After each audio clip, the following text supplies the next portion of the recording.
When divorce happens, you got to figure out a lot of different things. Today at Live on Purpose TV, how to be a single parent after a divorce.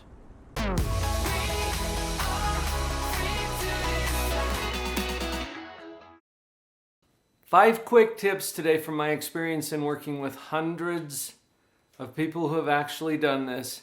Number 1, plan on doing this yourself. I know, sorry. Here's the context around this. I was working with a young lady who had been through a divorce. She had 3 little boys, twins, age 2, and a baby. Now, that's a big load, right? As I'm visiting with her here at my office, she says, well, as long as the child support comes through, I'll be able to... I stopped her right there. I said, hold on. Whoa, stop.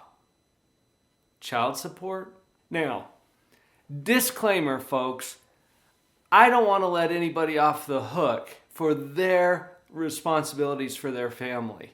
If you have children, you are responsible for those children. I get so sick and tired of deadbeat parents out there who do not fulfill their responsibilities to their kids.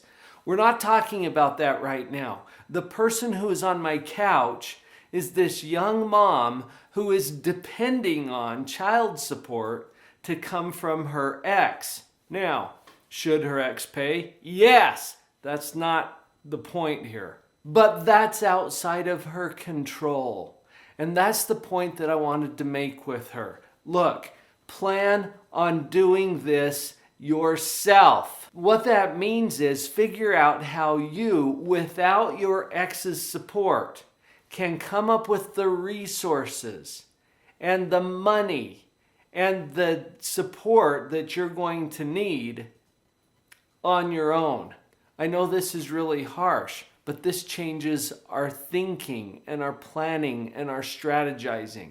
With this young lady that I was working with, she was able to, once she put her ex aside for a moment in her own mind, she was able to come up with a legitimate plan for how she was going to do this herself. And that changed how she approached her whole situation. Now, thankfully, her ex did come through and provide child support and other important kinds of support, which to her looked like this amazing gift at that time. She wasn't counting on it. It's a bonus.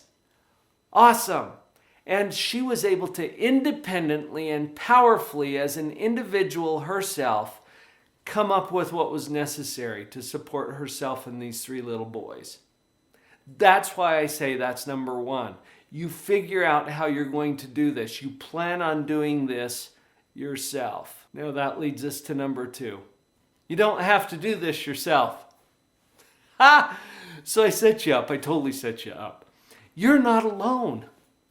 You are not alone. But if you do number 1 and you figure out how you're going to do this yourself, and then number 2 is you don't have to do this yourself. There are abundant resources all around you, and people who love you, and people who are willing to provide support and resources to you. So that's why I set it up that way.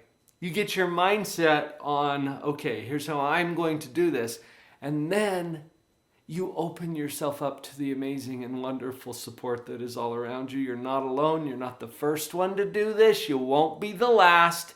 People have been doing this for generations. You've got this. Now that leads to number 3, which is huge. Self-care. Self-care. You've got to take care of you. You're the number 1 resource that you bring to the table for your kids. And the very best gift you can give them at this point is a fully functioning parent. You get yourself in a place where you can show up and take care of them. So all the stuff that we've talked about in other videos, you got to get enough sleep. And I know that's a challenge sometimes. You've got to be having regular exercise.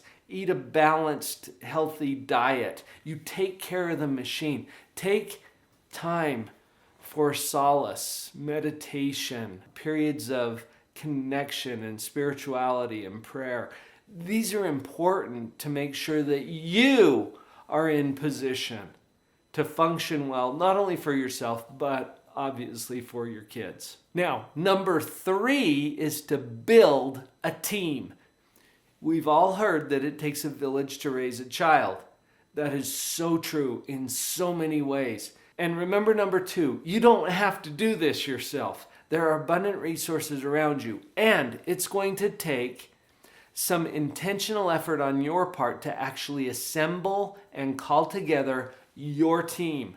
This might include neighbors and family and friends and people that you can draw on for support.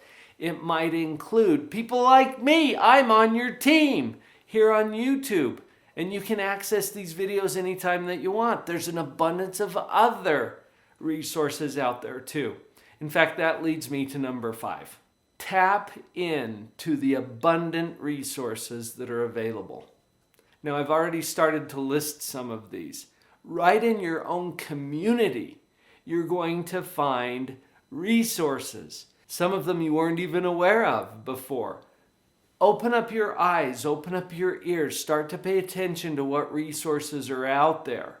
I already mentioned YouTube, family, friends, community resources, church resources, support groups, social media groups.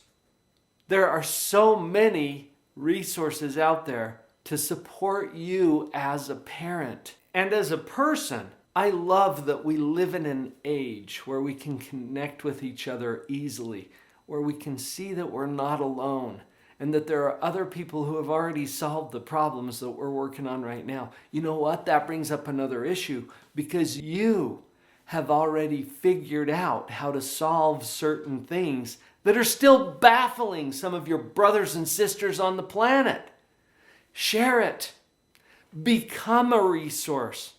This is a powerful way also to power up your own parenting in your own life as you reach outside of yourself and start to support and assist others who are on a similar path.